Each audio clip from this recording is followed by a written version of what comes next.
ओम शांति।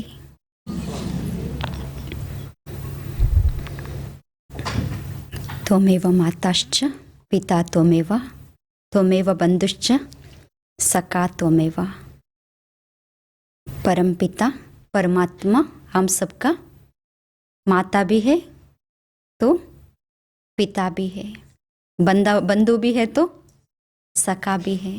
तो उस माता पिता को याद करते हुए life lesson through Bhagavad Gita का प्रवचन आरंभ करेंगे। इस प्रवचन में आप सब आए हैं, आप सबको परमात्मा के घर में बहुत स्वागत है। लाइफ लेसन गीता क्या करती है? हर रोज हमें कोई ना कोई लेसन सिखाती ही है, क्योंकि संपूर्ण गीता ही हमारे जीवन के लिए एक पाठ है। पूरा गीता ज्ञान क्यों सुनाया गया? गीता ज्ञान सुनाने की जरूरत क्यों पड़ी? क्योंकि महाभारत का युद्ध होने जा रहा था, इसीलिए क्या करना पड़ा? गीता ज्ञान सुनाना पड़ा। महाभारत का युद्ध क्यों होने जा रहा था?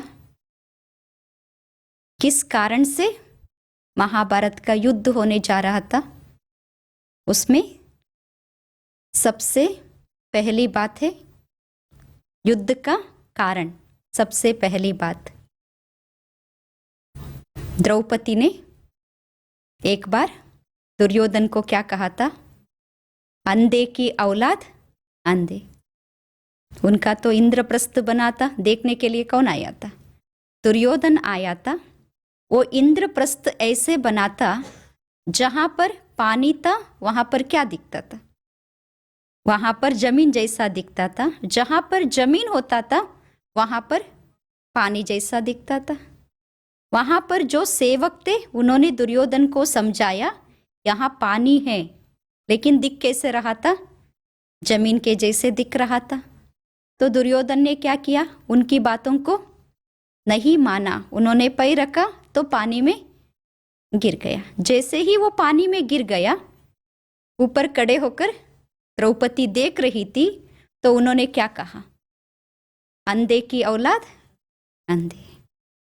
जैसे ही उसने कहा, धृतराष्ट्र अंधा था तो उसका बेटा भी अंधा। जैसे ही कहा तो इसका ईगो हर्ट हो गया। मेरी इंसल्ट हुई, इसीलिए क्या करना चाहिए? युद्ध करना चाहिए। सिर्फ एक शब्द क्या हुआ? उतना बड़ा महाभारत का कारण बना। आज वैसे ही महाभारत हम सबके जीवन में चल रहा है। चल रहा है? नहीं चल रहा है? चल रहा है।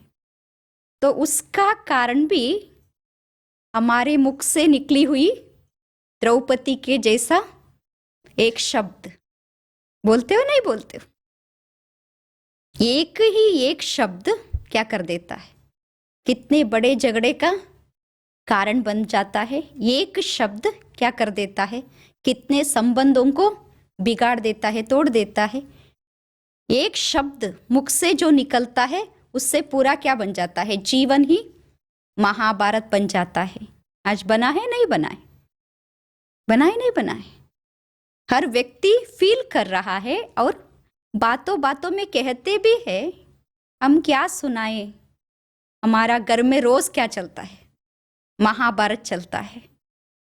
मतलब रोज युद्ध क्यों चल रहा है? किस पर कंट्रोल नहीं है? इस मुख पर कंट्रोल नहीं है, जिस कारण रोज क्या चल रहा है? युद्ध चल रहा है। और महाभारत युद्ध का दूसरा कारण इच्छा। किस चीज की इच्छा? प्रॉपर्टी की इच्छा, धरती की इच्छा। पूरा महाभारत का कारण क्या है? भूमि की इच्छा। जितना भी है इसको चाहिए, मुझे ही चाहिए, मुझे ही चाहिए। वो इच्छा किसके मन में जागृत हो गई?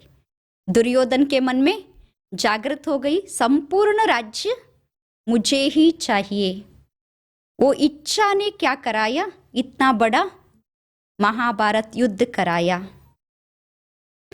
श्री कृष्ण युद्ध के पहले एक बार गए थे, इसलिए शांति का स्थापना करने के लिए गए थे। उन्होंने कहा पांडवों को सिर्फ 5 गांव दे दो, हम युद्ध नहीं करेंगे। लेकिन दुर्योधन ने क्या कहा, 5 गांव तो क्या, एक सुई जितना जगह भी नहीं दूंगा। तो उस बात के कारण क्या हुआ, महाभारत हुआ। आज ऐसा ही महाभारत हर परिवार के बीच में हो रहा है। वो भी किस कारण से, वही जमीन वही जायदाद के कारण। रोज हर व्यक्ति क्या कर रहा है, झगड़ा कर रहा है, सब कुछ मुझे ही चाहिए, मुझे ही चाहिए। 1 स्क्वायर फुट भी ज्यादा और किसी को मिल गया तो वहां क्या हो जाता है, महाभारत। कितना बड़ा महाभारत, दोनों कोर्ट जाएंगे, ना उनको ना मुझे, दोनों को सुख नहीं। कितने सालों तक कोर्ट जाएंगे, संबंधों में कितना कड़वाहट, कितनी शत्रुता बढ़ जाती है। ना इनके जीवन में शांति है, ना उनके जीवन में शांति है। ऐसा महाभारत आज हम सबके जीवन में चल रहा है, नहीं चल रहा है, चल रहा है, नहीं चल रहा है। ऐसे हो, सब कुछ आप ले लो, हमको कुछ नहीं चाहिए, हमको तो प्यार चाहिए, ऐसे कहने वाले हो, कहने वाले हो नहीं ना। क्या कहते हैं, चाहिए चाहिए चाहिए की इच्छा आज हमारे जीवन में क्या करा रही है, महाभारत का युद्ध करा रही है। वहां पर जो महाभारत का युद्ध चला, उस समय अर्जुन के मन में मोह जागृत हो गया, इसीलिए वो युद्ध नहीं करना चाहता था। तो परमात्मा ने उनको गीता का ज्ञान सुनाया। आज हम सबके जीवन में हर रोज 2 प्रकार का युद्ध चल रहा है। एक अंतर मन में रोज चल रहा है, नहीं चल रहा है, हमारे मन में संकल्पों के साथ रोज युद्ध चल रहा है। 2 प्रकार के संकल्प, एक संकल्प है सकारात्मक, दूसरा है नकारात्मक। एक संकल्प कहता है एक काम करो, दूसरा संकल्प कहता है नहीं करो। एक संकल्प कहता है सबके साथ प्यार से रहो, दूसरा संकल्प कहता है तुम क्यों प्यार से रहोगे, तुमको तो झगड़ा करना चाहिए। इसका मन कह रहा है, हमारा स्वयं का मन बार बार 2 प्रकार का संकल्प चला रहा है, जिस कारण से मन में ही युद्ध चल रहा है। नहीं चल रहा है, चल रहा है, पूरा दिन चलता है, नहीं चलता है। दूसरों के साथ तो 1 घंटा 5 मिनट 10 मिनट ही युद्ध चलता है, झगड़ा। लेकिन अंतर मन में सारा दिन चलता ही रहता है, मुझे ये करना चाहिए या नहीं करना चाहिए, ये सही है या सही नहीं है, ये गलत है। ऐसे क्या हो रहा है, पूरा दिन बहुत सारे संकल्प चल रहे हैं, जिस कारण मन में हर रोज युद्ध चल रहा है।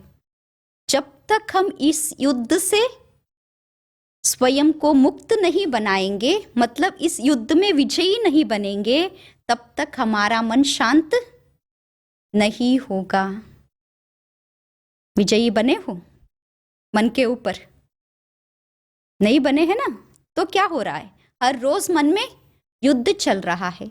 तो उस युद्ध से स्वयं को मुक्त कराने के लिए, स्वयं को विजयी बनाने के लिए हमें क्या करना है, वही ज्ञान गीता में परमात्मा सुनाते हैं। लेकिन आप लोगों में बहुत लोग ऐसे होंगे जो रोज भगवत गीता पढ़ते होंगे, सुनते होंगे, लेकिन सुनने के बाद भी, पढ़ने के बाद भी क्या नहीं हो रहा है, मन का युद्ध समाप्त नहीं हो रहा है। हम जो चाहते हैं गीता से वो नहीं हो रहा है। उसका कारण है, जब भी गीता पढ़ते हो या सुनते हो, मन में एक ही संकल्प होता है, ये अर्जुन के लिए है। किसके लिए है, अर्जुन के लिए। किसने सुनाया, परमात्मा ने सुनाया। किसके लिए सुनाया, अर्जुन के लिए सुनाया। सुनाने वाले भी सोचते हैं ये किसके लिए है, अर्जुन के लिए है। सुनने वाले भी सोचते हैं किसके लिए है? अर्जुन के लिए है। पूरा गीता समाप्त हो गई, पढ़ा हमने, मन में एक ही संकल्प था अर्जुन के लिए, किसके लिए नहीं? किसके लिए नहीं? मेरे लिए नहीं। अगर हम सोचते किसके लिए है, मेरे लिए परमात्मा सुना रहे हैं, ऐसे सोचकर गीता पढ़ते तो जरूर क्या होता, मन में जो युद्ध चल रहा है उस युद्ध से छुटकारा मिलता। लेकिन हमारे मन में एक ही संकल्प है, किसके लिए? अर्जुन के लिए, अर्जुन के लिए। अगर सिर्फ अर्जुन के लिए होता तो अब तक गीता क्यों होती? आज भी गीता का पुस्तक है, मतलब वो किसके लिए है? सबके लिए है, क्योंकि हर व्यक्ति जो जीवन जी रहा है, हर व्यक्ति के जीवन में कोई ना कोई प्रकार का युद्ध चल ही रहा है। तो हर व्यक्ति को उस युद्ध से मुक्त होने के लिए गीता ज्ञान की बहुत जरूरत है। इसीलिए जितने भी महात्माएं हैं दुनिया में, गांधी जी को भी ले लीजिए, और भी बहुत सारे महात्माएं, महान व्यक्ति, आज भी क्या करते हैं, उनके आगे कोई परिस्थिति आती है तो गीता के पुस्तक को वो ओपन करते हैं। जो भी पेज ओपन होगी उस पेज में उनके समस्या का समाधान होगा। क्यों होगा? किसने सुनाया है? स्वयं परमात्मा ने ज्ञान दिया है।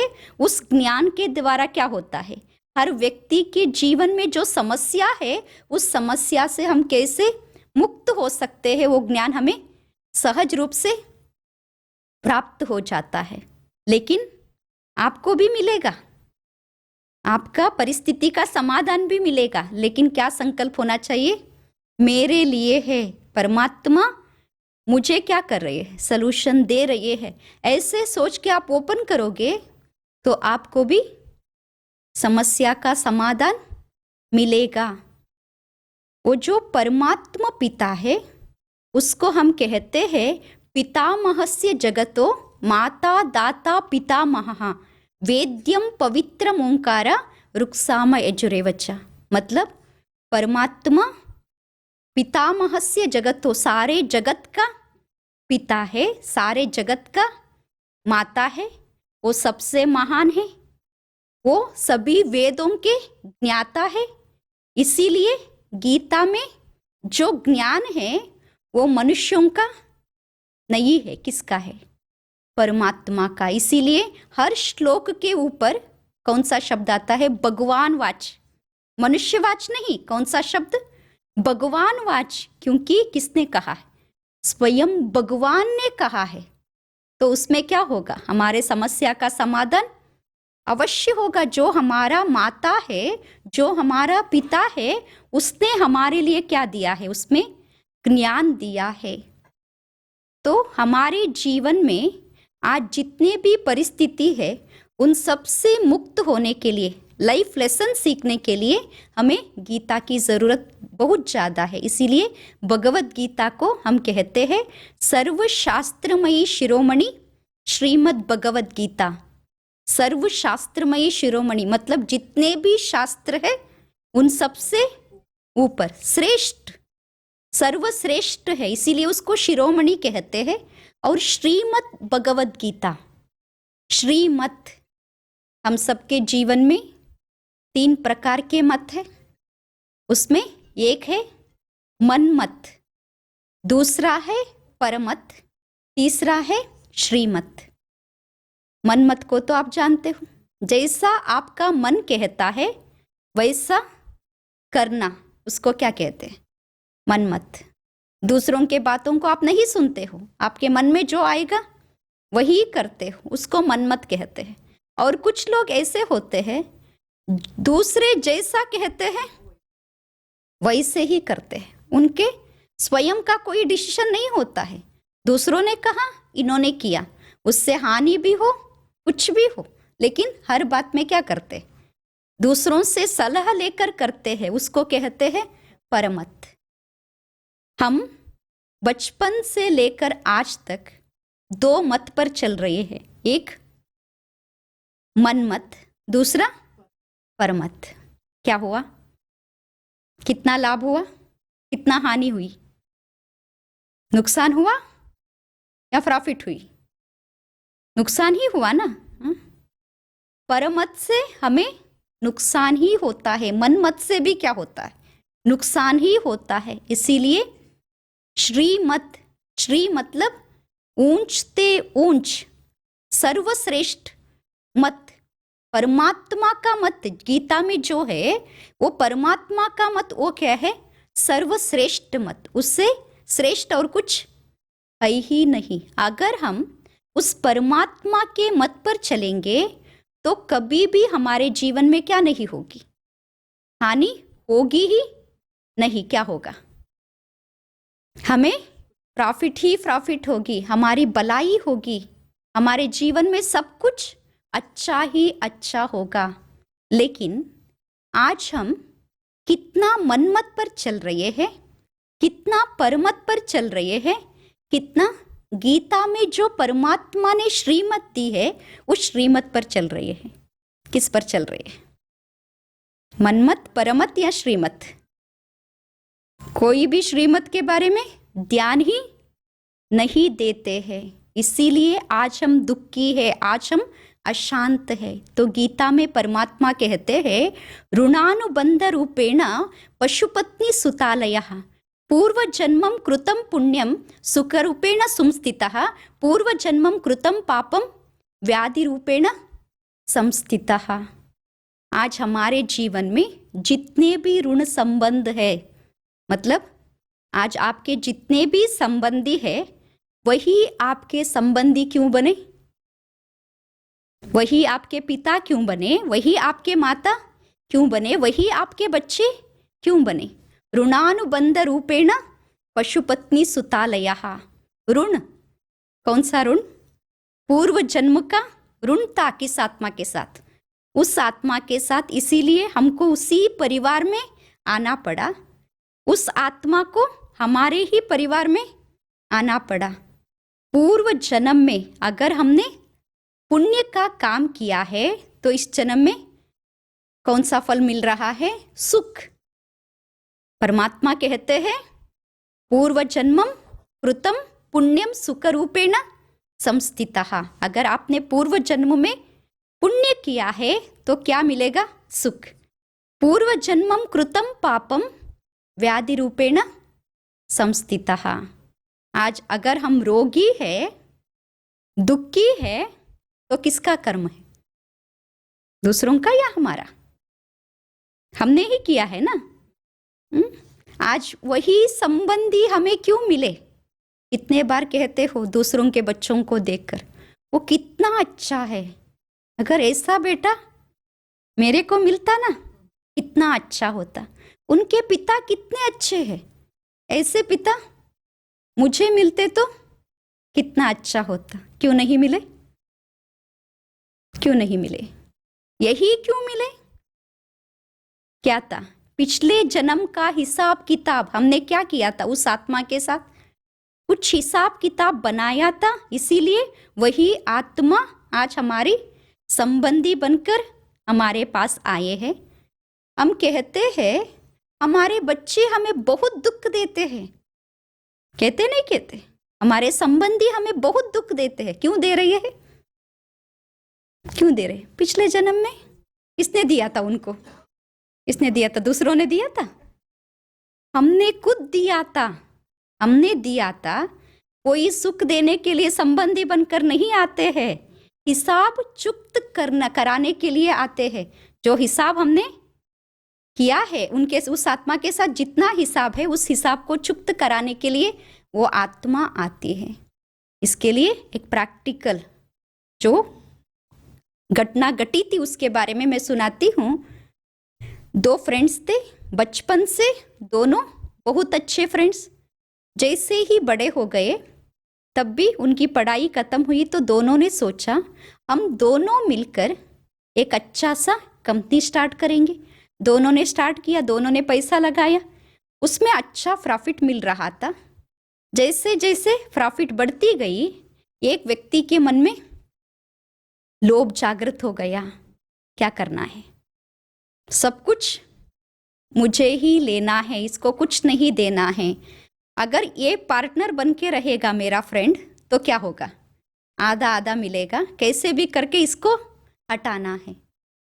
तो कितने बार झगड़ा करके देखता है उसको हटाने के लिए, वो झगड़ा करता है तो भी उसका फ्रेंड शांत रहता है, फिर से अच्छे से बात करता है। उनको लगता है झगड़े से भी काम नहीं चलेगा, अभी इसको तो खत्म ही करना पड़ेगा। एक दिन प्यार से उनको घर में बुलाता है भोजन के लिए।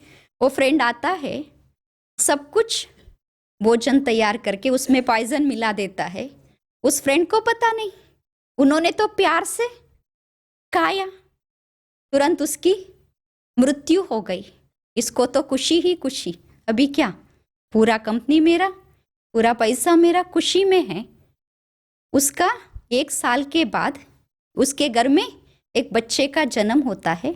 जैसे ही बच्चा जन्म लेता है तो उसका जन्मदिन मना रहा होता है। बहुत बड़ा बिजनेसमैन है, पैसा है, जन्मदिन मना रहा था, बहुत खुशी से मना रहा था। वो बच्चा ऊपर से गिर जाता है, जन्मदिन के दिन ही गिर जाता है। उसको हॉस्पिटल में एडमिट करना पड़ता है। एडमिट करने के बाद इतना पैसा खर्च होता है, इतना पैसा खर्च होता है, 1 महीने तक वो आत्मा हॉस्पिटल में ही है। इनको क्या करना पड़ रहा है, पैसा खर्च करना पड़ रहा है, खर्च करना पड़ रहा है। पैसे खर्च किया 1 महीने तक, 1 महीने के बाद वो बच्चा चला गया, मर गया। 1 महीने के बाद बच्चा तो मर गया। बाद में कितना पैसा मैंने खर्च किया उसको कैलकुलेट किया तो जितना उसका पार्टनर से उसने लिया था उतना ही पैसा चला गया। तो कैसे चला गया, उतना ही पैसा कैसे चला गया? वो बच्चा आया इस घर में, उनको कोई सुख नहीं मिला उस बच्चे से, सिर्फ आया, पैसा लिया, चला गया। तो क्यों आई थी, क्यों आई थी? पूर्व जन्म में क्या किया था, उसका पैसा लिया था ना, वो हिसाब चुकत कराने क्या आई, क्यों आई? आत्मा आई थी। तो आज भी हमारे जीवन में किसी से सुख भी मिल रहा है या दुख भी मिल रहा है, या हमें किसी के द्वारा हानि भी हो रही है, लाभ भी हो रही है, वो सब किस कारण से हो रहा है? हमारा ही कर्म, दूसरों का नहीं, इसका हमारा ही कर्म। इसीलिए बहुत बार जब भी जीवन में दुख बढ़ जाता है तो हम स्वयं कहते हैं, किस जन्म में मैंने ऐसा कौन सा पाप किया था जिसका फल अभी मैं भोग रही हूं? किसने किया था? दूसरों ने या हमने ही किया था ना। तो हम ही क्या कर रहे हैं, भोग रहे हैं। तो गीता में परमात्मा कहते हैं, सुख भी तुम्हारे कर्म के कारण, दुख भी तुम्हारे कर्म के कारण। इसीलिए गीता में परमात्मा कहते हैं, नेहाभिक्रम नाशोस्ति प्रत्यवायो न विद्यते। मतलब एक बार कर्म रूपी बीज आपने बोया तो कभी भी उस कर्म का नाश नहीं हो सकता। जैसे आपने एक पेड़ का बीज बोया तो बाद में क्या होगा, वो पेड़ से उस वही फल हमको मिलेगा। अगर आपने नीम का पेड़ बोया है तो उससे नीम का ही फल मिलेगा। ऐसे ही इस सृष्टि में एक बार हमने कर्म कर लिया तो कर्म करने के बाद क्या करना है, फल को अनुभव करना ही है। ऐसे नहीं कि हमको नहीं अनुभव करना है, हम नहीं चाहते इस कर्म का फल भोगना, चलेगा? नहीं चलेगा, क्योंकि हमारा कर्म, हमारा भाग्य और हमारा संस्कार, तीनों का आपस में संबंध है। हमारा संस्कार कैसा होता है, उस संस्कार के अनुसार हम क्या करते हैं, कर्म करते हैं। हमारा कर्म कैसा होता है, उस कर्म के अनुसार ही हमारा भाग्य बनता है। आज हमारा भाग्य कैसा है, कैसा है? स्वयं को क्या फील करते हो? मैं बहुत भाग्यवान हूं, ऐसे फील करते हो, या मेरा तकदीर ही ठीक नहीं है, ऐसा अनुभव करते हो? क्या अनुभव करते हो? यहां बैठे हो तो कह रहे हो, वापिस जाओगे ना, वहां परिस्थिति आएगी ना, फैमिली को देखोगे ना, तो क्या निकलता है, मेरा भाग्य कैसा है, ऐसे लोगों के साथ रहना पड़ रहा है। हाँ, मेरा तकदीर ही ठीक नहीं है, इसीलिए मुझे ये सब कुछ अनुभव करना पड़ रहा है। निकलता है नहीं निकलता? निकलता है ना। इसका मतलब क्या है? संबंध है कर्म और भाग्य। उसके लिए पहले संस्कार। वो संस्कार कैसे बनता है? हम जो करते हैं उसके आधार पर संस्कार बनता है। उसके पहले वही गीता में जो मेन है, मन में जो युद्ध चल रहा है, उस युद्ध के आधार पर ही क्या बनता है? हमारा कर्म होता है। वो जो युद्ध चल रहा है, सकारात्मक और नकारात्मक का युद्ध जो चल रहा है मन में, अगर हम अच्छा कर्म करेंगे तो संस्कार अच्छा, कर्म अच्छा, संस्कार अच्छा, तो भाग्य भी अच्छा। अगर हम बुरा कर्म करेंगे तो संस्कार भी बुरा, भाग्य भी बुरा। वैसे देखे तो हर व्यक्ति कहते हैं आते समय भी कुछ लेकर नहीं आते, जाते समय भी कुछ लेकर नहीं जाते। तो लेकर क्या जाते?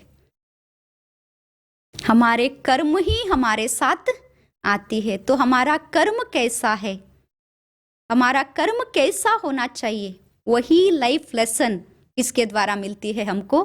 गीता में परमात्मा के द्वारा मिलती है। हमारा कर्म कैसा होना चाहिए, उस कर्म के आधार पर हमारा जीवन कैसा होगा। तो जीवन को श्रेष्ठ बनाने के लिए पहले किसको श्रेष्ठ बनाना है? कर्म को श्रेष्ठ बनाना है। शरीरम यदवप्नोति यच्चापि उत्क्रामतीश्वरः गृहीत्वैत्वानि सम्याति वायुर्गंधानि वाशयात। मतलब आत्मा शरीर छोड़कर जाते समय जैसे हवा उड़कर जा रही है, एक जगह से दूसरी जगह हवा जा रही है, तो उस जगह पर सुगंध होगा तो भी आत्मा क्या करेगी? सुगंध को साथ ले जाएगी। उस रास्ते पर दुर्गंध होगा तो भी क्या करेगी? तो भी उसको साथ में ले जाएगी। ऐसे ही परमात्मा गीता में कहते हैं, जैसे हवा सुगंध और दुर्गंध को साथ में ले जाती है, वैसे ही आत्मा अच्छे संस्कार और बुरे संस्कार दोनों को क्या करती है? साथ में ले जाती है। आज अगर हम दुखी है, अशांत है, हमारा मन बहुत विचलित है, तो साथ क्या लेके आए हैं? कौन सा कर्म, अच्छा या बुरा? बुरा संस्कार साथ में लेके आए हैं, जिस कारण से हम क्या फील कर रहे हैं? दुख का अनुभव कर रहे हैं, अशांति का अनुभव कर रहे हैं, स्वयं को क्या अनुभव कर रहे हैं? भाग्यहीन अनुभव कर रहे हैं। भाग्य को बनाना है तो एक तो कर्म को सुधारना है, दूसरा संकल्प को सुधारना है, क्योंकि सबका जड़ क्या है? संकल्प ही जड़ है। तो पहले किस में परिवर्तन? संकल्प में परिवर्तन आना चाहिए। एक व्यक्ति था, पूरा दिन एक ही शब्द बोलता था, मेरा भाग्य ही ठीक नहीं, मेरा तकदीर ही ठीक नहीं। पूरा दिन यही बोलता था, जो भी मिलता था यही बोलता था, मेरा तकदीर ठीक नहीं, ठीक नहीं। वो जब बचपन में बहुत छोटा था तो उनके माता पिता ने जैसे ही उनको स्कूल में दाखिल कराया, तो गवर्नमेंट स्कूल में दाखिल कराया, तब भी कहता था मेरे माता पिता गरीब है, मैंने इस घर में जन्म लिया, तो मेरे माता पिता भी ठीक नहीं, इसीलिए मेरा भाग्य ठीक नहीं, स्कूल ठीक नहीं, इसीलिए मेरा भाग्य ठीक नहीं। बाद में वो पढ़ता भी नहीं पढ़ रहा है, एक ही शब्द, मेरे फ्रेंड्स अच्छे स्कूल में पढ़ रहे हैं, मेरा स्कूल अच्छा नहीं है, क्योंकि क्या ठीक नहीं है? मेरा तकदीर ठीक नहीं है। हर रोज स्वयं को स्वयं डांटता रहता है, मेरा तकदीर ठीक नहीं, ठीक नहीं, ऐसे कहता रहता है। उनके फ्रेंड्स अच्छी तरह से पढ़ते हैं, ये अच्छी तरह से नहीं पढ़ता, जस्ट पास होता है। उनके फ्रेंड्स बाद में अच्छे ऑफिसर बन जाते हैं, ये उसी ऑफिस में एक बहुत साधारण वर्कर बन जाता है, तब भी कहता है देखो मेरे फ्रेंड का तकदीर कितना अच्छा है, वो कितने बड़े ऑफिसर बन गए, मेरा तकदीर ही ठीक नहीं है, मैं क्या बन गया, साधारण सा व्यक्ति बन गया। बाद में उनकी मैरिज होती है तो भी फ्रेंड्स को देखता है, देखो उनकी फैमिली कितनी अच्छी है, क्योंकि तकदीर अच्छा है। मेरा फैमिली भी ठीक नहीं, मेरा वाइफ ठीक नहीं, मेरा बेटा ठीक नहीं, कुछ भी ठीक नहीं, क्योंकि मेरा तकदीर ठीक नहीं। ऐसे हर रोज क्या करना, स्वयं के तकदीर को स्वयं कोसना। ऐसे करते करते एक दिन उसको उसके जीवन से ही इतना अशांति का अनुभव होता, तंग हो जाता है वो जीवन से। सोचता है ऐसे तकदीरहीन होकर, भाग्यहीन होकर जीने से मरना ही अच्छा, मेरा जैसा जीवन किसी को नहीं चाहिए, मुझे तो मर जाना चाहिए। ऐसे सोचकर वो सोचता है मरने की उम्र तो नहीं हुई है, कोई बीमारी भी नहीं है, अभी मुझे क्या करना है, क्या करना है, खुदकुशी करना है, ऐसे सोचता है, सुसाइड करना है, ऐसे सोचता है। कैसे मरूं प्लान बना रहा है, रात के समय था, सोया था, प्लान बना रहा है, कैसे मरूं, कैसे मरूं, अगर कूद जाऊंगा, अगर नहीं मरा तो हॉस्पिटल में रहना पड़ेगा, फिर भी तकदीर बिगड़ जाएगी, अगर पानी में गिर जाऊंगा तो भी नहीं मरा तो। ऐसे बहुत सारी बातों को सोच के लास्ट में सोचता है मुझे तो रेलवे ट्रैक पर जाकर सो जाना चाहिए, ट्रेन चली जाएगी ना, मैं ज़रूर मर जाऊंगा। तो वो सो भी जाता है, ट्रेन भी चली जाती है, वो मर भी जाता है। मरने के बाद आत्मा तो उड़ गई ऊपर, क्योंकि आत्मा का तो अंत होता है, आत्मा का अंत नहीं होता है, आत्मा तो उड़ गई ऊपर। गीता में परमात्मा भी कहते हैं ना, जातस्य ही ध्रुवम मृत्यु ध्रुवम जन्म मृतस्य च तस्माद परिहार्यते नत्वम शोचितु मरहसि। मतलब जो जन्मता है उसको मृत्यु निश्चित है, जो मर जाता है उसका जन्म भी निश्चित है। ये जन्म मरण का चक्र क्या होता रहता है, चलता ही रहता है। शरीर का अंत होता है लेकिन कभी भी आत्मा का अंत नहीं होता। तो वो व्यक्ति क्या किया, उसने तो शरीर को त्यागा, वो तो सोचा अब तो मैं मर गया, मेरा भाग्यहीन की जो स्थिति थी वो भी समाप्त हो गई, अब मेरा तकदीर जग गया। ऐसे सोचकर वो सोचता है अब मैं तो स्वर्ग में ही जाऊंगा, वहां बहुत भाग्यवान बनकर खुशी से जीऊंगा। ऐसे सोचकर वो जा रहा था, स्वर्ग के गेट पर खड़ा था, अंदर जाने जा रहा था, पीछे से कोई व्यक्ति उसको पुकारता है। कौन पुकार रहा है, ऐसे मुड़कर देखता है तो सेम टू सेम ये जैसा था वैसे ही एक व्यक्ति, उनके जैसा ही एक व्यक्ति खड़ा था। उसको देखकर कहता है तुम तो देखने के लिए मेरे जैसे ही हो, तुम कौन हो, ऐसे पूछता है। तो वो व्यक्ति कहता है मैं ही तुम्हारा भाग्यहीन स्थिति, मतलब मैं ही तुम्हारा तकदीरहीन स्थिति हूं, मैं वो हूं तुम्हारा दुरादृष्ट, तुम्हारी जो तकदीर बन रही है उसका नाश करने वाला मैं ही हूं, ऐसे वो व्यक्ति कहता है। तो इसको तो और भी दुख होता है। वो कहता है जब तक जी रहा था तब तो चैन से जीने नहीं दिया, अब तो मैं मर गया हूं, अब भी क्यों पीछा कर रहे हो, अब चले जाओ, मेरे पीछे मत आओ। तो वो भाग्यहीन कहता है तुम जब तक मुझे बुलाओगे ना तब तक मैं क्या करूंगा, तुम्हारा पीछे पीछे आता ही रहूंगा। तो वो कहता है आज से मैं नहीं बुलाऊंगा, क्योंकि मुझे कहाँ जाना है, स्वर्ग में जाना है, मैं नहीं बुलाऊंगा, अभी तुम चले जाओ चले जाओ। ऐसे जोर से चिल्लाता है तो देखता है वो सोया था, घर में क्या कर रहा था, प्लान बना रहा था, मुझे मरना है, सोच रहा था रेलवे ट्रैक पे जाके सोना है, मर जाना है।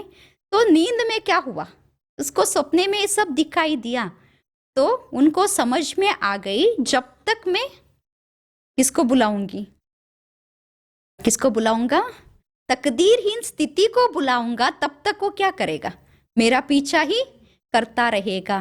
तो आज हम भी कहते हैं मेरा तकदीर ठीक नहीं, मेरा भाग्य ठीक नहीं, तो कौन बुला रहा है, दूसरा कोई बुला रहा है, हम स्वयं बुला रहे हैं। सारा दिन कहते हैं वो ठीक नहीं, ये ठीक नहीं, मेरे जीवन में कुछ भी टीक नहीं। क्यों? क्या टीक नहीं? तकदीर ही टीक नहीं। ठीक है या नहीं है? ठीक है या नहीं है? आप बुलाते रहो टीक नहीं टीक नहीं, तो कौन आएगा? वो तकदीरहीन स्थिति आपके पीछे पीछे आती रहेगी। दोनों संकल्प ही है, यही युद्ध है। अंतर्मन में क्या चल रहा है? यही युद्ध चल रहा है। एक, मैं भाग्यवान आत्मा हूं, दूसरा मैं दुर्भाग्यवान, मैं तकदीरहीन हूं। दो संकल्प मन में चलती है। एक संकल्प मेरा मन शांत है, दूसरा संकल्प मैं बहुत अशांत हूं। एक संकल्प चलता है मेरे संबंधी बहुत अच्छे हैं, दूसरा संकल्प चलता है कोई भी अच्छे नहीं हैं।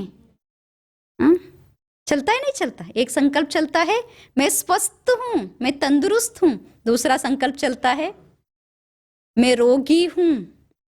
चलता है नहीं चलता है? इसमें कौन विजयी बन रहा है? कौन विजयी बन रहा है? इन संकल्पों में कौन सा संकल्प विजयी बनता है? उस अनुसार हमारा कर्म, उस अनुसार हमारा भाग्य। तो बनाने वाले कौन है? हम स्वयं हैं। तो आज से क्या बनाएंगे? क्या बनाएंगे? ठीक नहीं ठीक नहीं, या सब कुछ ठीक है? सब कुछ ठीक है। ठीक है, सत्य में ठीक है, क्योंकि गीता का सार ही है जो हुआ वो भी अच्छा, जो हो रहा है वो भी अच्छा, जो भविष्य में होगा वो बहुत अच्छा। यहाँ कुछ भी बुरा होगा ही नहीं, सब कुछ अच्छे ते अच्छा। सब क्या हो रहा है? बहुत अच्छा हो रहा है। लेकिन हम क्या कर रहे हैं? अच्छा हो रहा है ऐसे सोच रहे हैं, या मेरे जीवन में तो क्या हो रहा है? सदा बुरा ही बुरा, मेरे जीवन में कुछ भी अच्छा है ही नहीं। अगर हम सोचेंगे बुरा, परमात्मा कह रहे हैं अच्छा, दोनों में सत्य कौन सा है? हम जो कह रहे हैं वो सत्य है, परमात्मा जो कह रहे हैं वो सत्य है। परमात्मा स्वयं सत्य है ना, वो तो असत्य नहीं बोलते। तो परमात्मा कह रहे हैं आपके जीवन में सब कुछ अच्छा हो रहा है। हम पूरा दिन सोच रहे हैं बुरा हो रहा है, बुरा हो रहा है। तो हम क्या कर रहे हैं? स्वयं बुराई को अपने तरफ आकर्षित कर रहे हैं। कर रहे नहीं कर रहे? वैसे तो अच्छा ही हो रहा है, हम सोच सोच के क्या कर रहे हैं? बुराई को आकर्षित कर रहे हैं। इसीलिए आज हमारा मन भी अशांत और मन दुखी, तन भी रोगी। क्यों? Negative negative negative. तो हमें क्या करना है? इस युद्ध के ऊपर विजयी बनना है। इस युद्ध के ऊपर विजयी बनने के लिए हमारा कर्म के ऊपर हमारा ध्यान, हमारे मन के ऊपर हमारा ध्यान, हमारे संस्कार के ऊपर हमारा ध्यान होना चाहिए। गीता में परमात्मा हमें ये सिखाते हैं, मन के ऊपर ध्यान दो, मन जीते जगत जीत। मन हमारा मित्र भी है तो मन हमारा शत्रु भी है, ये भी गीता में परमात्मा कहते हैं। हम बहुत बार कहते हैं ये व्यक्ति मेरा शत्रु, ये व्यक्ति मेरा शत्रु है। कोई हमारा शत्रु नहीं है। कौन शत्रु है? हमारा मन ही हमारा शत्रु बन जाता है। कब बनता है? जब हम नेगेटिव सोचते हैं तब क्या बन जाता है? मन हमारा शत्रु बन जाता है। तो अभी क्या करना है? मन को चेंज करना है, संकल्पों को बदलना है, मन को मित्र बनाना है। तो अच्छा सोचना है, मन को बहुत शांत रखना है। मन को बहुत शांत रखने के लिए, अच्छे अच्छे विचारों को करने के लिए हमें ज्ञान की जरूरत है। क्योंकि एक बुरा विचार बाहर जाना है तो अंदर क्या होना चाहिए? एक अच्छा विचार आना चाहिए ना। एक बुराई जाएगी तब जब अच्छाई अंदर आएगी। उसके लिए ज्ञान की जरूरत है। वो ज्ञान कौन देते हैं? गीता ज्ञानदाता परमात्मा ही हमें देते हैं। उनके सिवाय और कोई ज्ञान दे नहीं सकते। सिर्फ एक परमात्मा ही ज्ञान का सागर है। वो हमें सच्चा ज्ञान देते हैं। उस ज्ञान के द्वारा ही मन में जो अशांति है, नेगेटिविटी है, वो समाप्त होती है। नेगेटिविटी को समाप्त करने के लिए गीता ज्ञान की जरूरत है। उस ज्ञान को मन में बरते जाएंगे तो अंतर मन में जितनी भी चिंताएं हैं वो सब क्या हो जाएगी, समाप्त हो जाएगी। आज हमें लाइफ लेसन किसके द्वारा मिल रही है? गीता के द्वारा मिल रही है। क्योंकि आज हम जी रहे हैं जीवन तो, लेकिन कितने सारी चिंताएं है या नहीं? कितनी सारी चिंताएं हैं मन में। एक एक व्यक्ति के जीवन में एक एक प्रकार की चिंता है। हर व्यक्ति कोई ना कोई बात के कारण चिंतित है। कुछ लोगों को जो हो गया है उसकी चिंता, कुछ लोगों को होने वाला जो कुछ है उस भविष्य की चिंता। लेकिन जो आज हो रहा है उसके बारे में किसी का ध्यान है ही नहीं। ध्यान किस पर होना चाहिए? कल पर या आज पर? सभी को आज पर ध्यान है? आज पर ध्यान है या कल पर ध्यान है? किस पर ध्यान है? आज अगर आप पंछियों को भी देखोगे या अगर आप जानवर को भी देखोगे, जानवर की स्थिति क्या है, पंछियों की स्थिति क्या है, हम मनुष्यों की स्थिति क्या बन गई है। आज आप कितने भी पंछियों को देखते हो, वो एक पेड़ पर जाकर बैठता है। पूरा पेड़ में कितने सारे फल होते हैं। पंछी कितना खाता है? कितना खाता है? जितना उसको चाहिए, एक भी पूरा नहीं, जितना चाहिए उतना। उतने फल को देखकर पंछी ये सोचता है क्या कुछ तोड़ के ले जाऊं, घोंसले में रखूं, कल के लिए काम आएगा? कभी देखा? कभी नहीं देखा ना। आप शेर को भी देखोगे, वो भोजन करता है, उनके सामने कितने सारे जानवर होते हैं, ऐसे सोचता है कल के लिए एक, परसों के लिए एक ले जाकर गुफा में रखूं। क्या करता है? आज के लिए, अभी के लिए जितना चाहिए उतना, वो पूरा जानवर को भी नहीं खाता, जितना उसको चाहिए उतना ही खाता है। लेकिन हम क्या कर रहे हैं? हम क्या कर रहे हैं? कह रहे हो सब हम आज के ऊपर ध्यान दे रहे हैं। दे रही हो आज के ऊपर ध्यान? आज के लोग कितने चिंतित है। एक बहुत बड़ा धनवान बहुत चिंता कर रहा था। कोई आकर पूछता है क्यों चिंता कर रहे हो, तो कहता है मेरे पास मेरे 10 पीढ़ी के लोगों को जीने के लिए जितना पैसा चाहिए उतना है, लेकिन मेरी चिंता मेरे 12 पीढ़ी वाले क्या खाएंगे, वो कैसे रहेंगे। मतलब आज की चिंता नहीं है, स्वयं की चिंता भी नहीं है। कमाना है, रखना है, एक दिन छोड़ के जाना है। क्या फायदा? क्या फायदा? जीना कैसे है? सब कहते हैं 4 दिन की जिंदगी खुशी खुशी से जीना है। तो जी पा रही है? नहीं जी पा रही है। कोई ना कोई बात की चिंता पूरा दिन।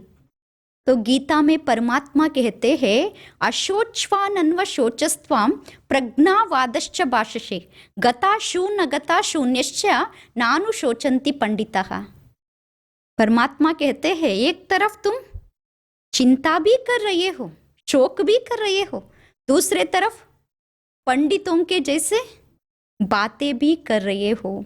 लेकिन जो ज्ञानी है, जो पंडित है, वो जो जीवित है उसके बारे में भी चिंता नहीं करते।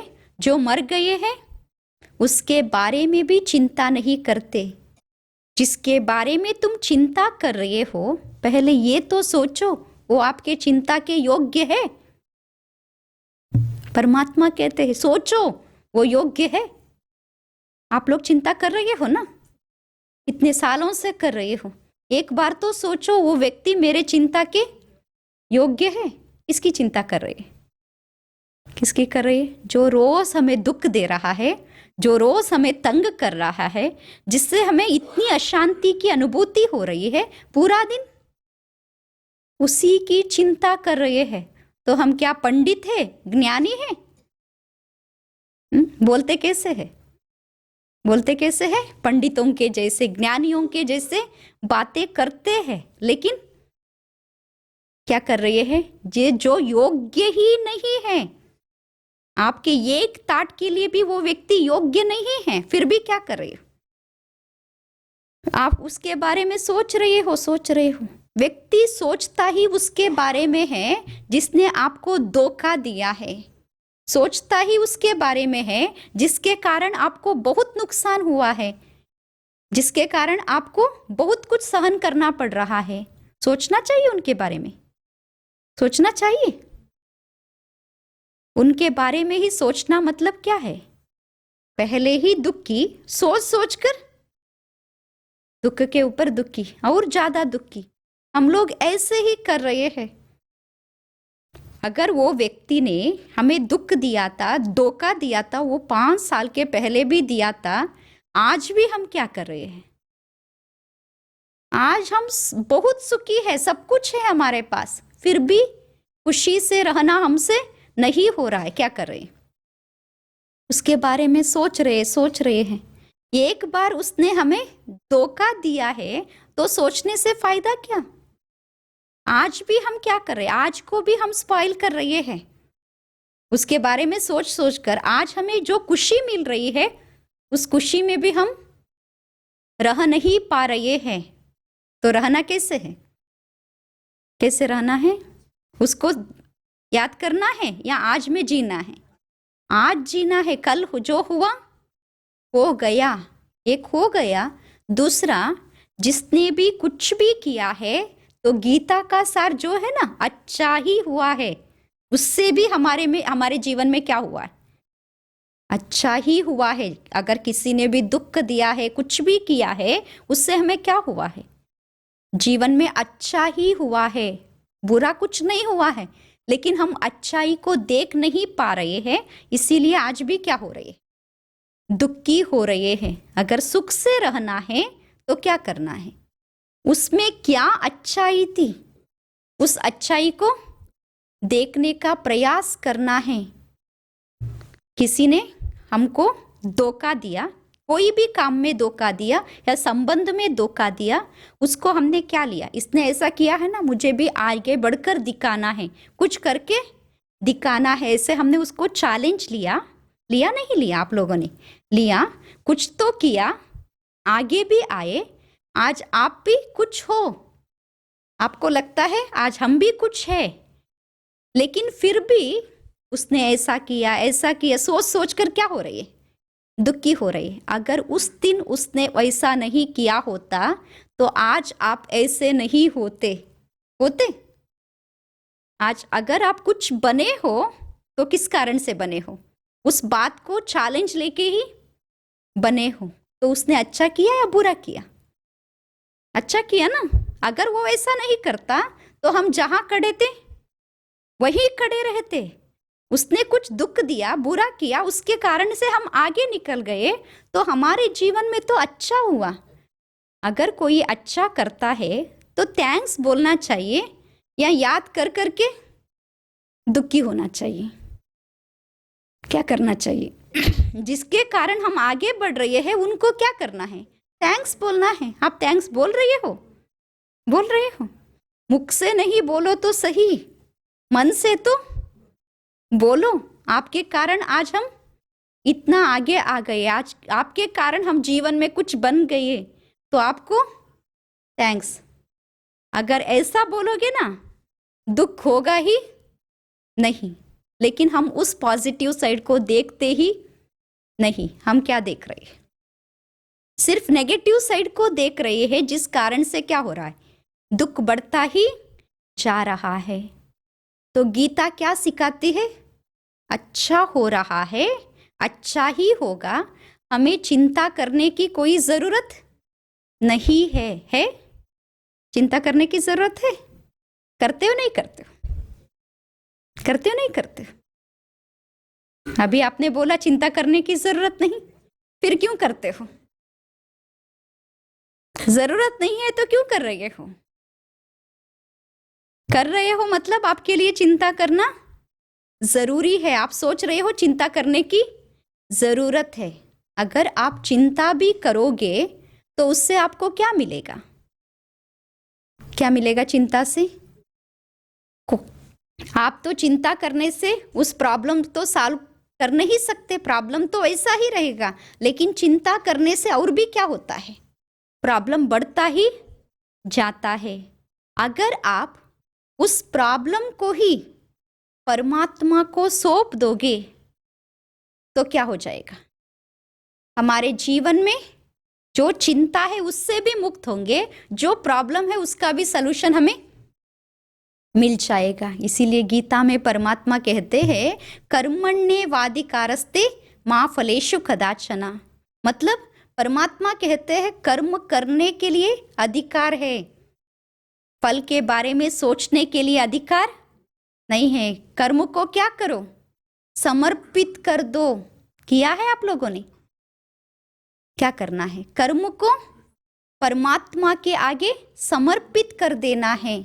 जब हम कर्म को परमात्मा के आगे समर्पित कर देते हैं, अच्छा फल तो मिलेगा ही, लेकिन बीच में ये जो है ना टेंशन, ये जो चिंता है, क्या होगा क्या होगा, वो चिंता नहीं रहेगी।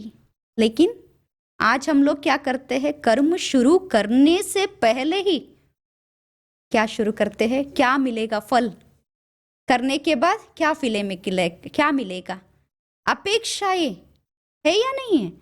हर व्यक्ति यही सोचता है इससे मुझे क्या प्रॉफिट मिलेगी, अगर मैं इस व्यक्ति को थोड़ा हेल्प करूंगा तो मुझे क्या फायदा होगा। ऐसे सोच के ही हम क्या करना शुरू करते। अगर इच्छा होगी मन में पहले से ही तो वहां पर अशांति होगी ही, चिंता होगी ही, क्योंकि हमने एक्सपेक्ट किया क्या मिलना चाहिए, मुझे भी रिटर्न मिलना ही चाहिए। मैं जो कर रही हूं उसके द्वारा मुझे कुछ तो मिलना चाहिए। सोचते हो नहीं सोचते हो? वही हमारा दुख का कारण है। अगर खुशी से रहना है तो पहले क्या करना है? हमारे कर्म को ही परमात्मा के आगे समर्पित कर देना है, क्योंकि कराने वाला वो, हम कुछ नहीं है। अगर वो शक्ति नहीं देगा तो हम कुछ भी नहीं कर पाते। वो करा रहा है, वो शक्ति दे रहा है, वो चला रहा है, हम तो निमित्त बनकर कर रहे हैं, हम तो केवल इंस्ट्रूमेंट है, वो चला रहा है। तो चिंता किसको होनी चाहिए? उसको होनी चाहिए, हमको चिंता नहीं होनी चाहिए। सोचना उसको चाहिए, क्योंकि रिस्पॉन्सिबिलिटी उसके ऊपर है। सोच कौन रहा है? हम लोग बैठकर पूरा दिन सोच रहे हैं तो क्या बन जाए? परमात्मा के आगे समर्पित करके ऐसा निश्चिंत रहना है। मतलब हमको एक छोटा सा बच्चा बन जाना है, कुछ भी सोचने की जरूरत नहीं। कौन संभालेगा? परमात्मा संभालेगा। अगर आप पूरा दिन भी सोचोगे तो आपकी चिंता से कोई फायदा नहीं होगा, चिंता करने से कोई फायदा नहीं होगा, क्योंकि सिर्फ चिंता करने से आपको सलूशन तो नहीं मिलेगा। अगर सलूशन चाहिए तो क्या करो?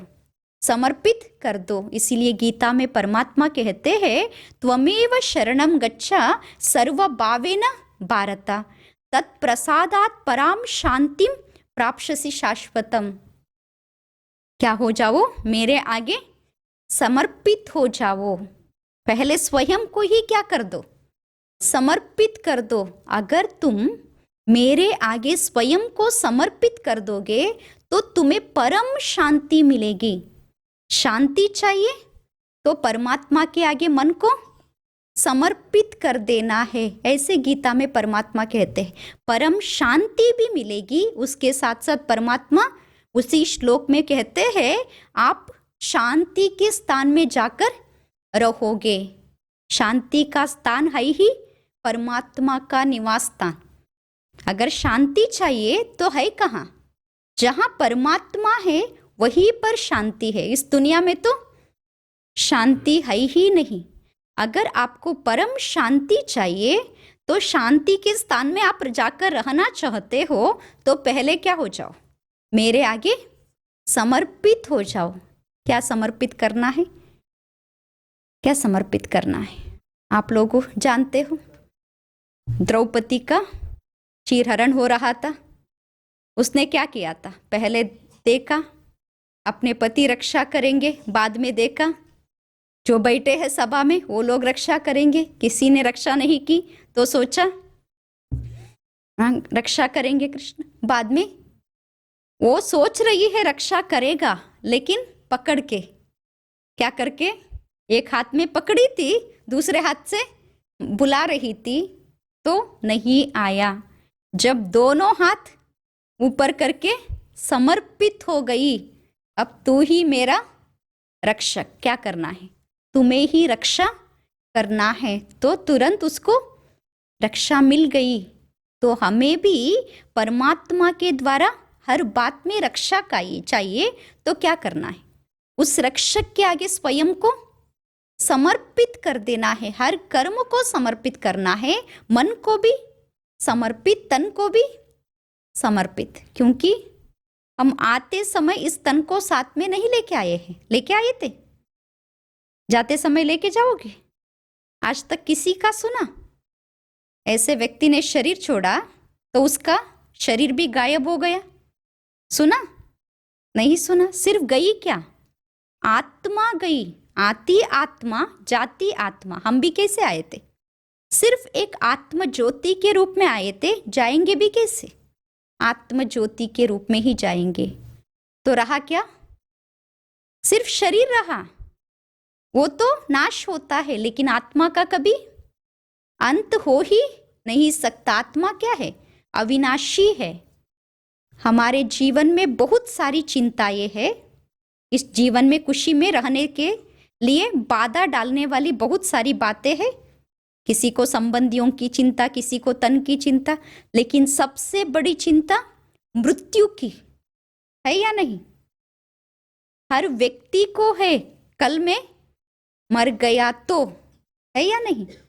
तो गीता में परमात्मा हमें ये जो आत्मज्ञान देते हैं, इससे कौन सा डर समाप्त हो जाता है?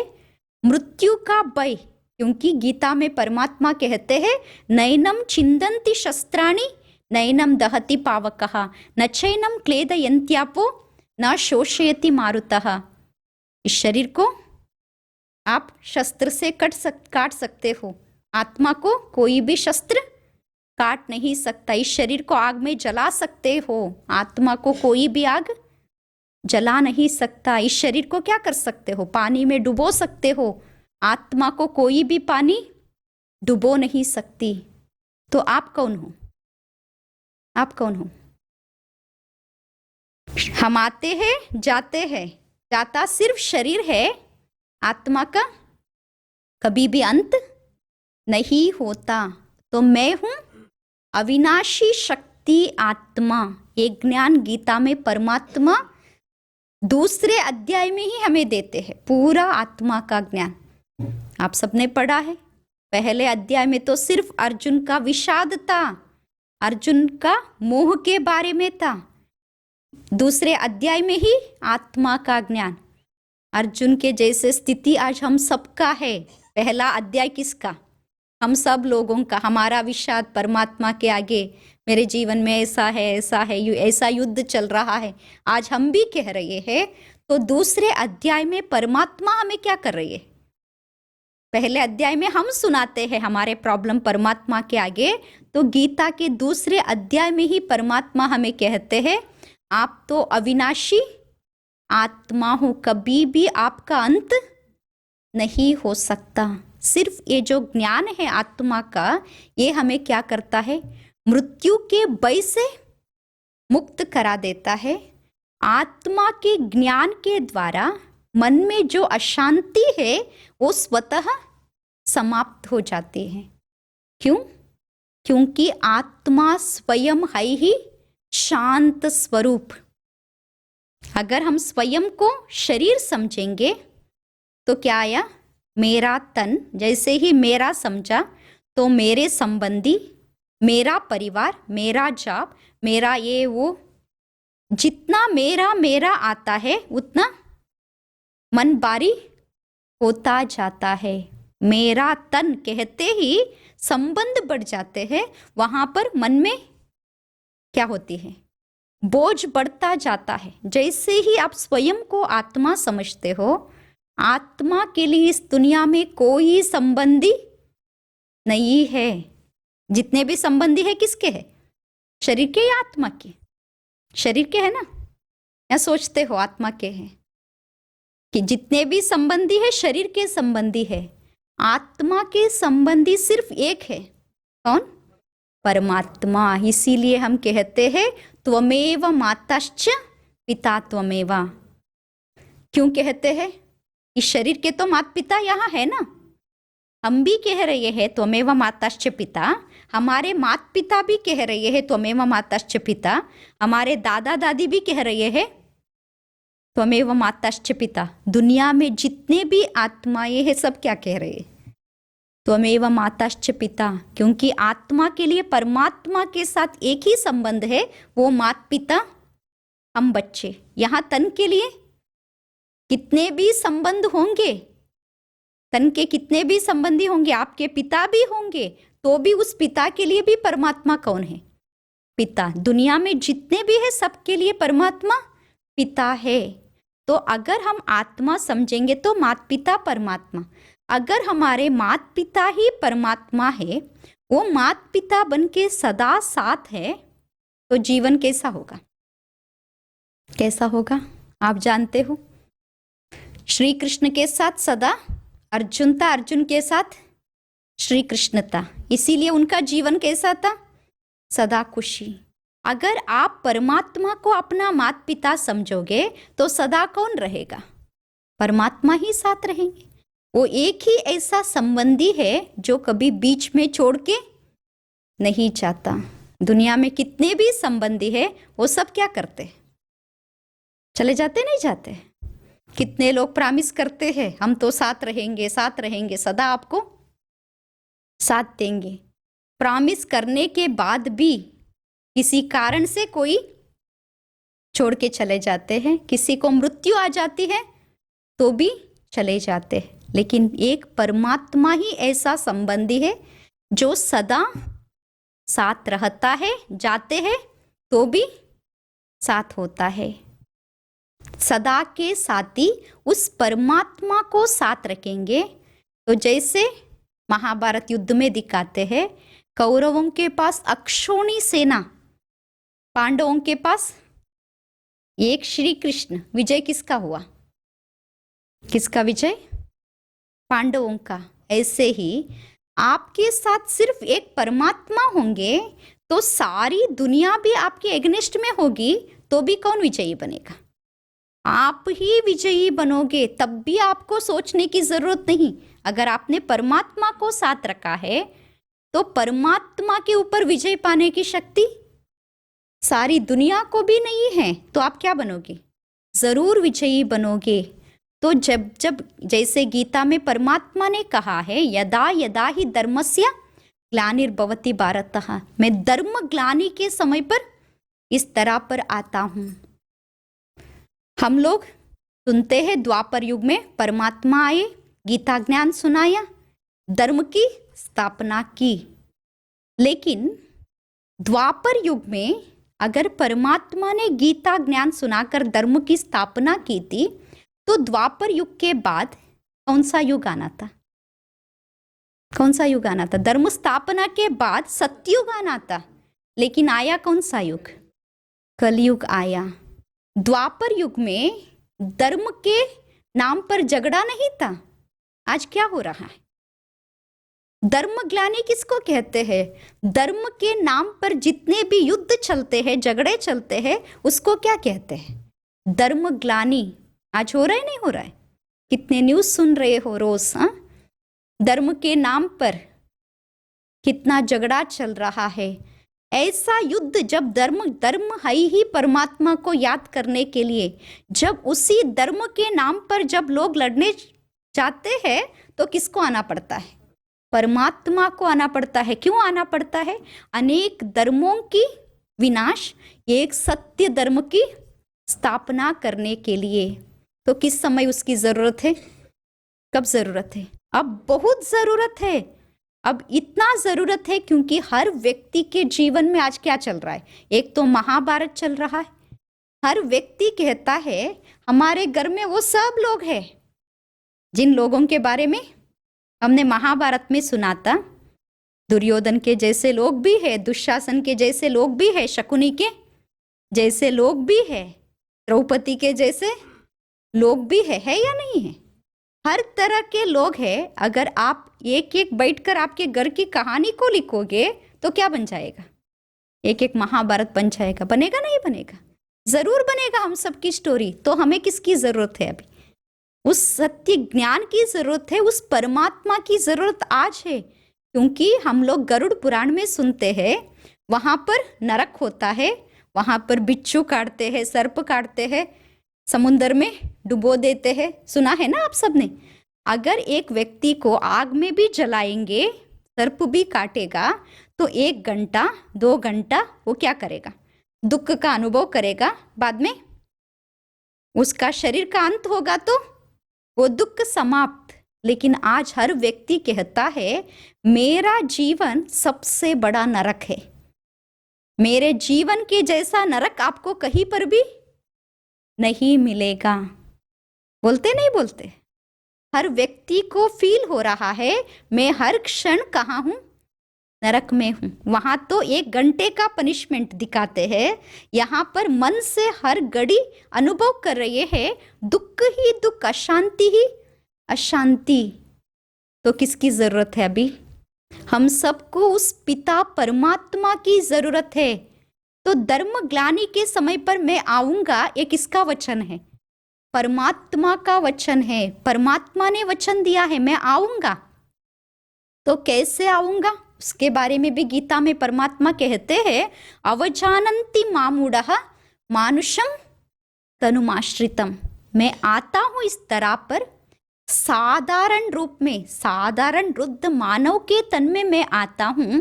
लेकिन जो मूढ़मती लोग हैं मेरे साधारण रूप को देखकर मुझे नहीं पहचानते, ऐसे गीता में परमात्मा ने कहा है। तो अभी इस धर्म ग्लानि के समय पर आप सब देख रहे हो एक तरफ प्रकृति भी क्या कर रही है? विनाश कर रही है। एक तरफ बॉम्ब्स के द्वारा भी विनाश हो रहा है, एक तरफ धर्म के नाम पर भी क्या हो रहा है? विनाश हो रहा है। ऐसे समय पर फिर से एक सत्य धर्म की स्थापना, एक सुंदर श्री कृष्ण की दुनिया की स्थापना करने के लिए, सत्युग की स्थापना करने के लिए, सुख शांतिमय स्वर्ग की स्थापना करने के लिए इस तरह पर अभी परमात्मा फिर से आकर साधारण मानव के तन में परकाय प्रवेश करके, मतलब जैसे परमात्मा के स्वरूप के बारे में गीता में परमात्मा स्वयं कहते हैं ज्योति शामपि तज्ज्योति तमस्सह परमुच्यते ज्ञानम ज्ञेयम ज्ञानगम्यम हृदि सर्वस्य विष्टितम। मतलब मैं सभी आत्म ज्योतियों का पिता मैं कौन हूँ? परम ज्योति हूँ। ज्ञान के द्वारा ही आप मुझे जान सकते हो, देख सकते हो। मैं इस 5 तत्वों की दुनिया से भी दूर हूं, ऐसे गीता में परमात्मा कहते हैं। तो वो परमात्मा जब आते हैं तो उनको भी क्या चाहिए? ज्ञान सुनाने के लिए एक शरीर चाहिए। तो परमात्मा अभी इस दरा पर आ चुके हैं। आकर क्या कर रहे हैं? हम सबको सत्य गीता ज्ञान फिर से सुना रहे हैं, हमारा जीवन परिवर्तन कर रहे हैं। अगर हम फिर से परमात्मा जो श्री कृष्ण की दुनिया स्थापन कर रहे हैं, आप में से किसको इच्छा नहीं है कृष्ण के साथ रहना है, कृष्ण के साथ खेलना है, कृष्ण के साथ भोजन करना है? हर व्यक्ति की इच्छा क्या है?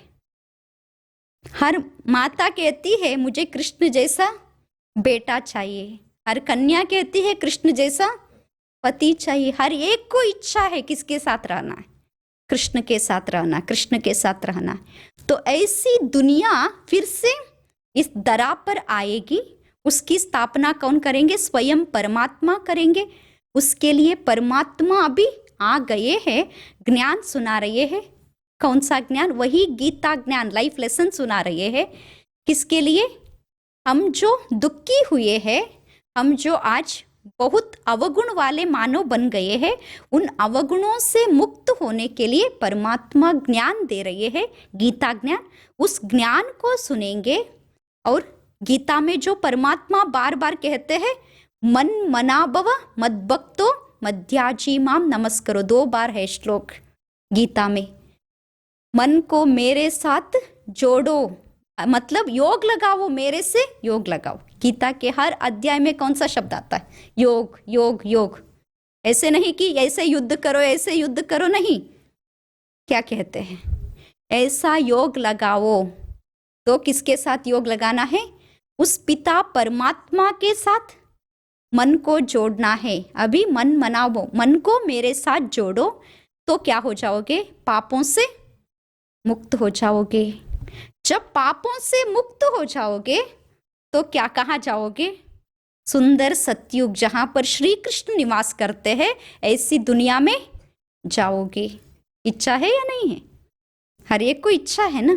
आज तो दुखी हो गए हैं हम सब, श्री कृष्ण की दुनिया में जाना चाहते हैं। दुनिया की हालतें बता रही है, कलयुग अब ज्यादा दिन नहीं रहेगा। सतयुग आ रहा है, कलयुग जा रहा है। तो श्री कृष्ण की दुनिया में आने के लिए हमको क्या करना है? श्री कृष्ण के जैसा थोड़ा बहुत तो गुण धारण करना है ना। श्री कृष्ण तो सर्वगुण संपन्न, उनके जैसे गुणों को धारण करने के लिए एक तो परमात्मा के साथ योग लगाना है। उस योग से क्या होगा? पाप नाश होगा, हम भी पुण्यात्मा बन जाएंगे कृष्ण के जैसा। दूसरा क्या होगा? ज्ञान को सुनना है। उस ज्ञान के द्वारा मन में जो नेगेटिविटी है वो समाप्त हो जाएगी। अनेक दैवी गुण अंतर मन में धारण हो जाएगी। तो हमें और कुछ नहीं करना है, एक तो ज्ञान सुनना है, दूसरा योग करना है। उसके लिए आज जो भी पहली बार आए हैं, आप सब 1 घंटे में तो गीता पूरा होगा। 700 श्लोक, 18 अध्याय। अगर आप कृष्णपुरी में आना चाहते हो, कृष्ण की दुनिया में आना चाहते हो, सुख शांति को पाना चाहते हो, वही सत्य गीता ज्ञान परमात्मा के मुख से सुनना चाहते हो, तो कम से कम 7 दिन यहाँ पर आप आएंगे तो आपको 2 बातें सिखाई जाएगी। एक, योग, परमात्मा से कैसे योग लगाना है। दूसरा, परमात्मा अभी कैसे गीता ज्ञान सुना रहे हैं, जिससे हमारा आत्मा का शुद्धिकरण कैसे हो रहा है। वो 2 बातें यहाँ पर सिखाई जाएगी, जिससे आप स्वयं को शुद्ध आत्मा, पवित्र आत्मा बना सकते हो। इसके लिए 7 दिन 7 घंटा आपको क्या करना पड़ेगा? और भी देना पड़ेगा। अभी हम क्या सुन रहे थे? परमात्मा अभी हमें गीता ज्ञान सुनाने के लिए आ गए हैं, सत्य गीता ज्ञान सुना रहे हैं। उस ज्ञान को सुनकर जीवन को क्या करना है? अशांति से मुक्त बनाना है। अभी समय तो समाप्त हो गया। अभी हम क्या करेंगे?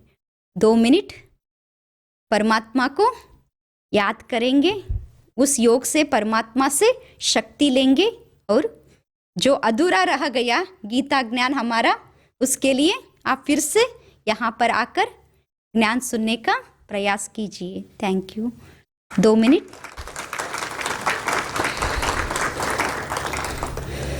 अभी 2 मिनट परमात्मा को याद करेंगे। मैं आपको कहती जाऊंगी, आप मन से अनुभव करते जाइए।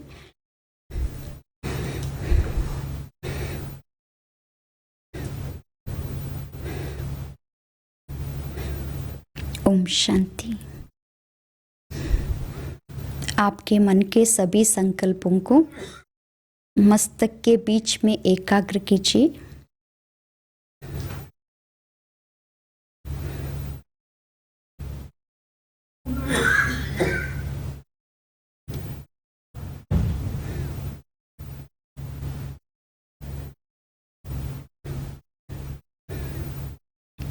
मन की आंखों से स्वयं को देखें, अनुभव करें मस्तक के बीच में मैं एक चेतन शक्ति आत्म ज्योति हूँ।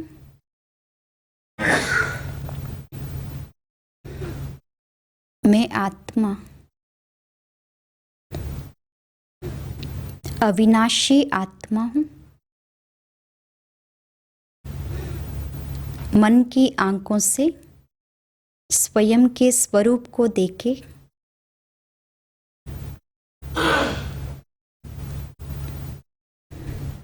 मुझ आत्मा में अनंत शांति है। मैं स्वयं शांत स्वरूप आत्मा हूँ।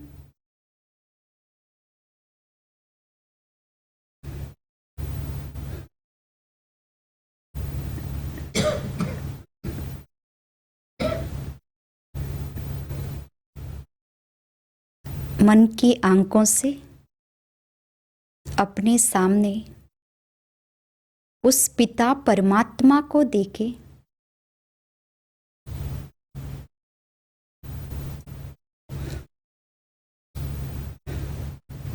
अनुभव करे पिता परमात्मा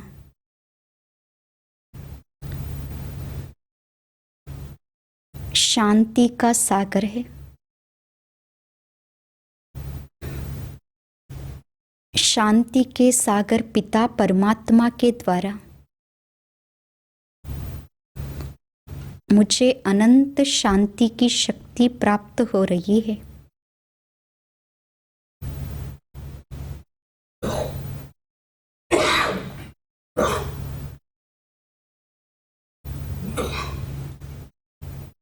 परमात्मा पिता सर्वशक्तिमान है। सर्वशक्तिमान पिता परमात्मा से अनंत शक्तियों की किरणें मुझ पर पड़ रही है।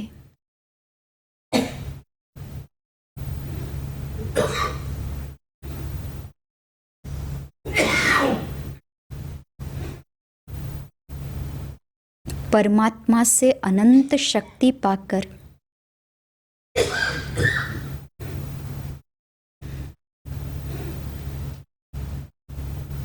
मेरा मन भी शक्तिशाली बना है,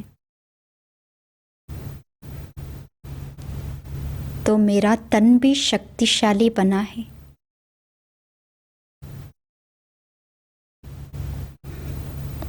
परमात्मा पिता सदा मेरे साथ है।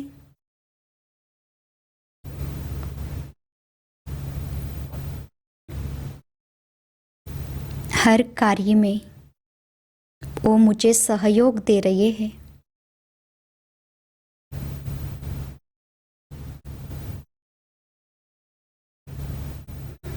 हर कार्य में परमात्मा मुझे विजयी बना रहे हैं। सर्व चिंताओं को परमात्मा को सौंपकर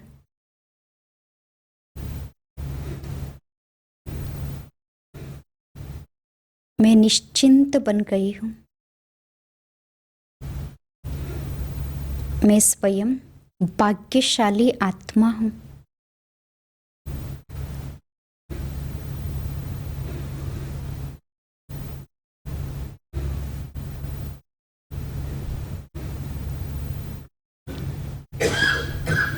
ओम शांति।